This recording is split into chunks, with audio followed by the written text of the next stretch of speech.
Hello, everyone, and welcome back to part 13 of 21.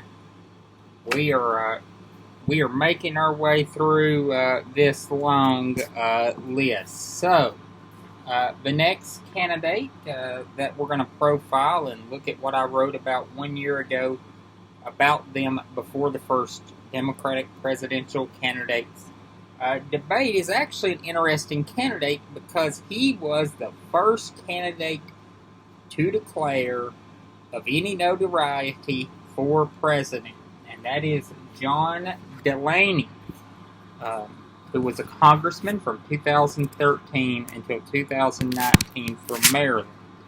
He announced in July of 2017 that he was running for president and ended the race on January 31st, 2020, shortly before the Iowa caucuses. And this is what I wrote about Delaney.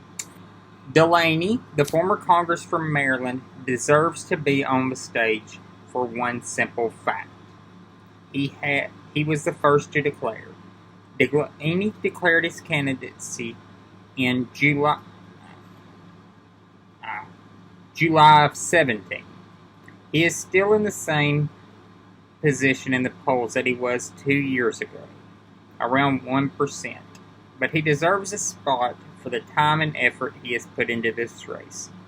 Delaney is preaching a message of bipartisanship and centrism to appeal to voters dissatisfied by the radicalization of American politics.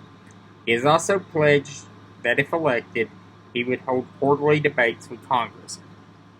He's also pledged that in his first 100 days in office, he will only advocate for policies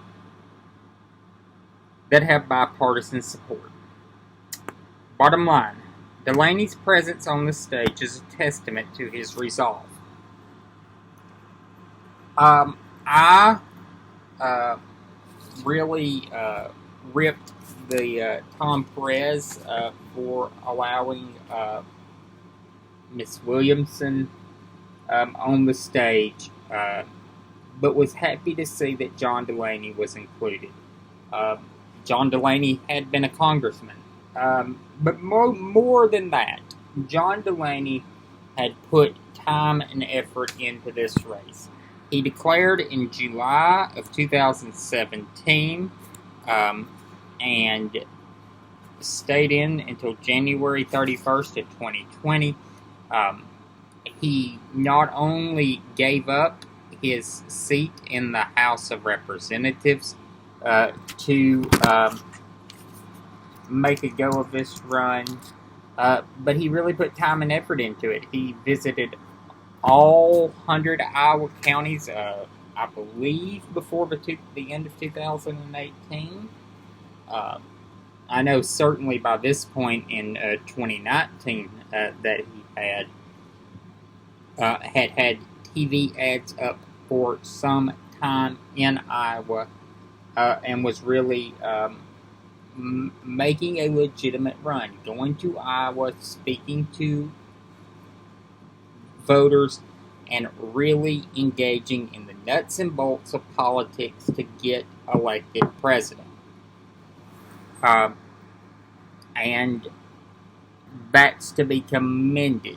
I think that is a huge testament to him and a huge testament to his resolve. So, overall, very glad that he was included on this stage. I would have loved to have seen him at least stay in the race until caucus night, but he did not. He dropped out, and I doubt that he would have had any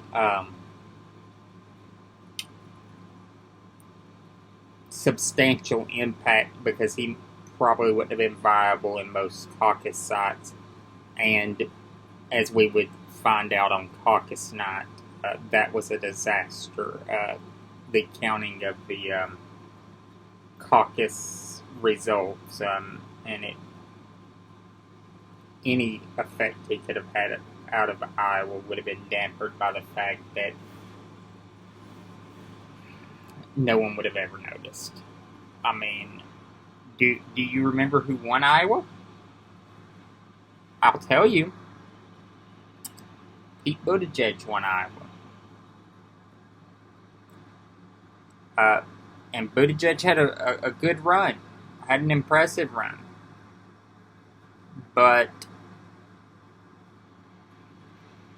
did he really get the effect of winning Iowa that you would expect? Of course, he finished second in New Hampshire, but that was expected in the closing days of the campaign.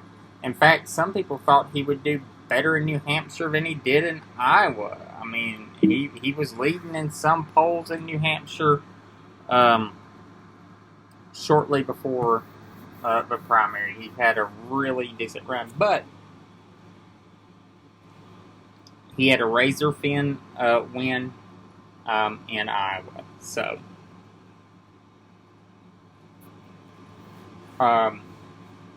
that's all I have for you tonight. I'll see you tomorrow.